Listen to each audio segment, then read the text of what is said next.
Қыздар, бүгін осындай кимононы тігетін боламыз. Мен двухнитка трикотаж матасын пайдаланамын. Алдымен матамызды екіге бүктеп, осылай орналастырып аламыз. Және кимономның ұзындығы менде 70 см болады. Сол 70 см өлшеп, белгілеп аламын да, қиып тастаймын. Артық матамды алып тастаймын осы жерде бірден. Бұл кимононы тігу үшін мен 1,5 метр трикотаж матасын алдым. Егер сіз басқа матадан тігетін болсаңыз, онда 1 метр артығымен алуыңыз қажет болады. Себебі трикотаж матасы енді, ал басқа маталардың ені 1,5 болып келеді. Ал трикотажда 1,90 болып келеді. Өзіме қажетті ұзындықты 70 см қиып алдым. Енді осы жағынан 7 см белгілеп, осылай сызып аламыз. Және міне ізгип жағын сол сызықтың бойына қоямыз. Тегістеп қойып аламыз, дұрыстап. Содан кейін осы жерден ұзындығын міне 8 см қылып, төменге қарай 4 см белгілейміз. Осы екі нүктемізді доғал етіп сызып аламыз. Бұл біздің мойнымыз болады. Енді қыздар, осы жерден төменге қарай 5 см белгілеп, иығымызды сызамыз. Яғни мойынның нүктесімен осы төмендегі нүктені қосамыз. Бұл біздің иығымыз, яғни қиғашынан болып келеді. Бұл жерде иығыңыздың өлшемі әркімде әртүрлі болуы мүмкін, матасына байланысты. Менің жағдайымда 37 см болып тұр. 2 см тігіске кеткенде 35 см болады. Төменге қарай қолымыздың шығатын жерін белгілейміз. Яғни мен 23 стандартпен алдым. Және бел тұсымызды 30 см, бұл да стандарт өлшем. 30 см белгілеп аламыз. Содан кейін төменгі жақтан біздің бүксеміздің өлшемі қажет болады. Бұл жерде 30 см етіп прямой қылып алсаңыздар да болады, немесе кеңдеу, шамалы бостау болған қаласаңыз 5 см қосып, одан да үлкенірек қылып қосуыңызға болады. Мен 5 см қосып 35 қылып алдым. Және осы тұстарды қосып, осы бұрышымызды, қолтығымызды доғал етіп сызып аламыз. Яғни острый болмау керек. Енді осы сызғандарымызды қиып аламыз. Мойнымызды міне тек қана бірінші бөлігін ғана қиып алдым, яғни артқы жағын. Ал алдыңғы бөлігіме кішкене ғана осындай белгі салып кеттім.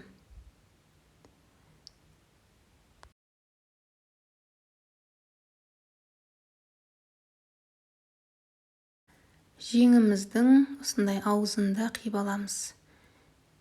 Мінекей қыздар, артқы бөлікті алып қоя тұрамыз да, енді алдыңғы бөлігіміздің мына мойнына кірісеміз. Яғни манағы белгі салып кеткен жерімізді міне бормен белгілеп қойдым. Төменге қарай 40 см белгілеп, осы екі нүктені қосып аламыз. Және осы сызған жерімізді шамалы доғалдау етіп қиып аламыз. Мойнымызда тұратын, яғни полоскамызды өлшемін аламыз. Осылай алдыңғы бөлікті мойнынан етегіне дейін менде 72 см болды. Және артқы бөлігіміздің осы мойнын өлшеміз. Менің жағдайымда бұл 10 см. Сонда 72-ке 10 қосқанда 82 см. Менде ұзын полоска қажет болады. Қалған матамызды алып, жаңағы подборд полоска дейміз ба, соны қиып аламыз. Енін 10 см қылып, ұзындығын 82 см етіп мен қиып алатын боламын. Және тағы да 10 см бұл біздің белбеуімізге қажет болады. Бұл жерде менің матам екіге бүктеліп жатыр, қыздар. Мінекей бірден осылай сызып, содан кейін қиып алатын боламын.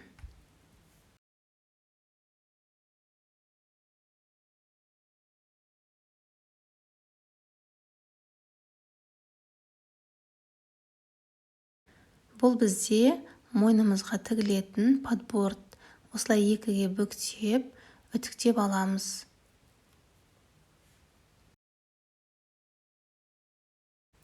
Ал екінші бөлігімізді ортасынан бөлеміз. Бұл біздің белбеуіміз болады. Белбеудің мен қалыңдығын енін 5 см, 10 см қылып алдым, яғни бүктегенде 5 см болады.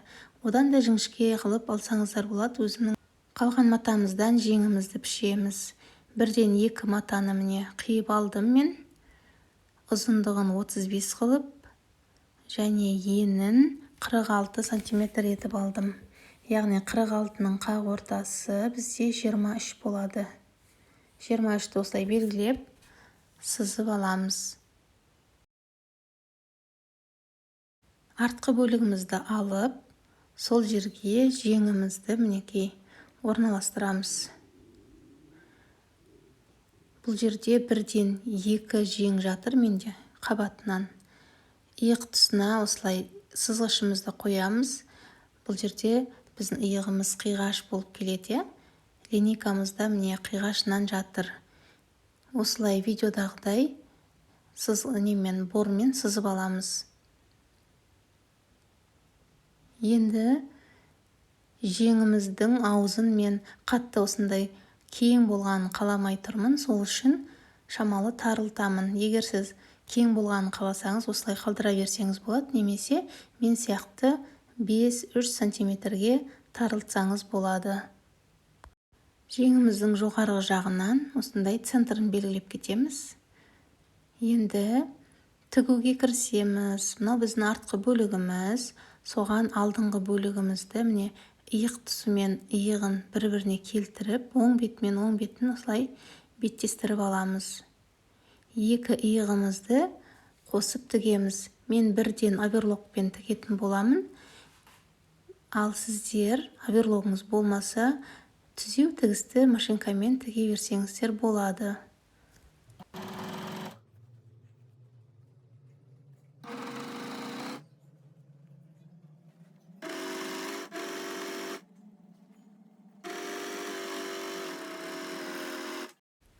Қыздар, мінекей иығымызды қосып тігіп алдым. Енді жеңімізді қосып тігеміз. Мінекей бір жеңімізді алып, оң бетімен оң бетін манағы белгілеп кеткен центрымыз бар ғой, соны бір-біріне тігістерін келтіріп, инемен түйрелеп аламыз да, осы аралықты қосып тігеміз.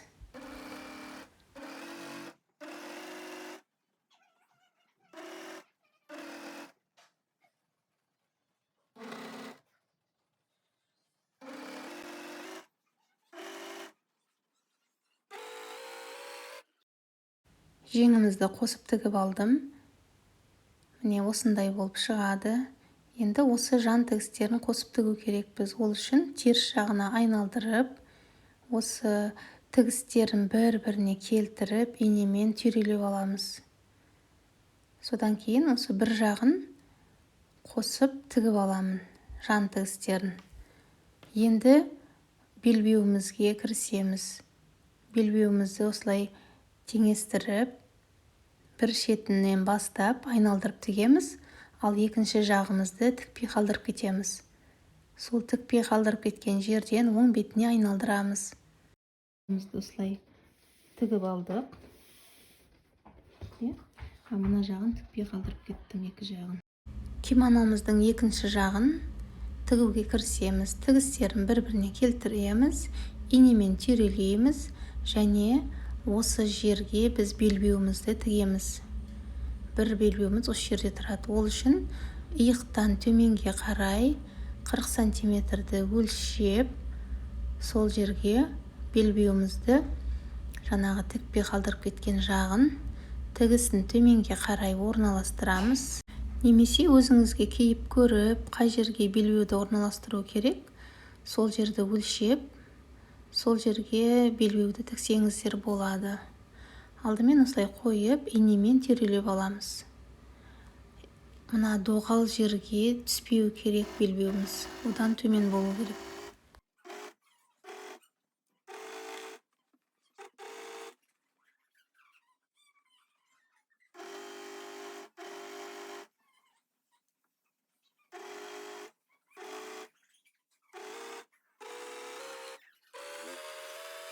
бір жағына белбеуімізді тігіп алдық және жеңдерімізді оверлоктап 2 сантиметрге қайырып тігіп алдым. Бұл жерде сіздер қос инемен де тігіп шықсаңыздар болады. Етегін де оверлоктап, содан кейін 2 сантиметрге қайырып, осылай тігіп алдым. Енді біздер алдыңғы бөлігіміздің полоскасын тігуге кірісеміз. Иық тұсынан төменге қарай 40 сантиметрді белгілеп аламыз. Яғни, мына екінші жағына біз белбеу тіктік қой, екеуі бір-біріне сай келу керек. Соны міндетті түрде соны бақылаңыздар.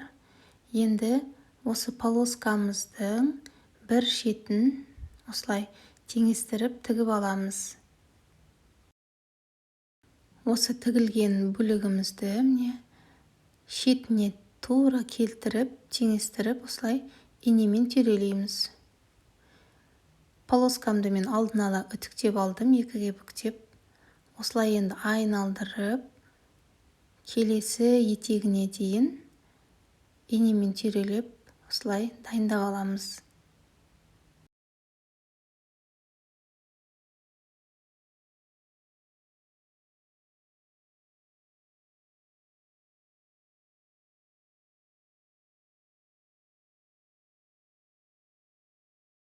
Екінші жағын теңестіріп аламыз, содан кейін 1 сантиметр тігіске қалдырып, артығын қиып тастаймыз. Осы жерді екіге бүктеп, теріс жағынан қосып тігіп аламыз да, етегіне теңестіріп, бірдей етіп инемен түйрелеп аламыз. Мінекей видеода көріп тұрғандарыңыздай, сол кезде осындай болып, бірдей болып шығады. Енді айналдырып тігіп шығамыз.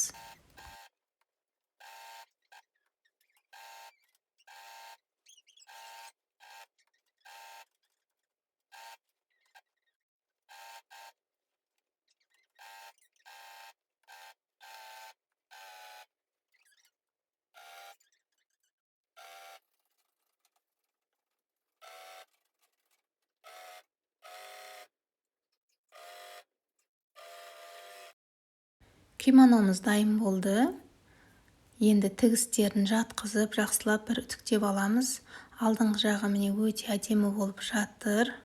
Егер басқа матадан тігетін болсаңыз, 1 метр артығымен алуыңызды ескертемін. Себебі бұл жерде двухнитка матасының ені 1,90. Мінекей біздің кимономыз өте әдемі болып шықты. Сіздерге де ұнады деген ойдамын. Белбеуінің ұзындығында өзіңіздің қалауыңыз бойынша ала берсеңіздер болады.